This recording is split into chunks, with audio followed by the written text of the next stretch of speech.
The next principle that we want to take a look at is called the principle of the dependence of the effect on the cause. And it's formulated this way. When the cause ceases to act or be, the effect ceases to be, insofar as it is dependent on the influence of that cause. So basically, what does this mean? It means that if something is causing something, if it stops causing it, then that effect stops occurring.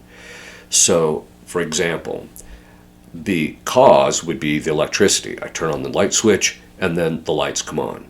If I turn the light switch off, because the cause, that is, the flowing of the electricity through the light switch, once that cause ceases to be, then the effect, that is the light, which depends upon the electricity, that is the cause, once the electricity stops flowing, then the light ceases to be on. Okay.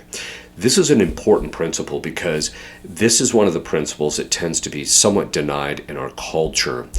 It is kind of this attitude that you see among deists. Now, deists basically held that God created the universe and set things in motion. So he created it and set it in motion, and then he no longer has anything to do with his creation. The problem lies in this.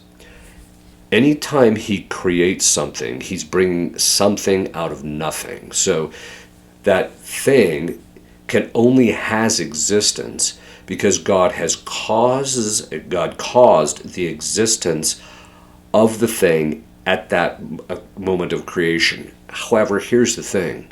Because it is not in the created nature, that is, in our nature or the nature of the planets or the sun or even dogs or animals, cats, etc., because it's not in their nature to exist.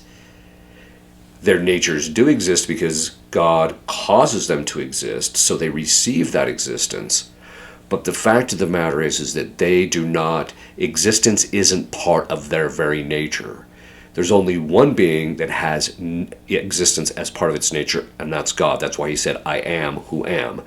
I am is his essence. Who am is his existence, so that it's his very existence is part of his nature. So what does this all mean? It means that when God causes a thing, he also has to preserve it in being. He has to continue causing that thing, because if he were to just retract his causation, then what will happen is the thing will immediately go out of existence. It's called annihilation. And that means that in all of our lives and in the whole of the created order, nothing continues to exist unless God continues to exist.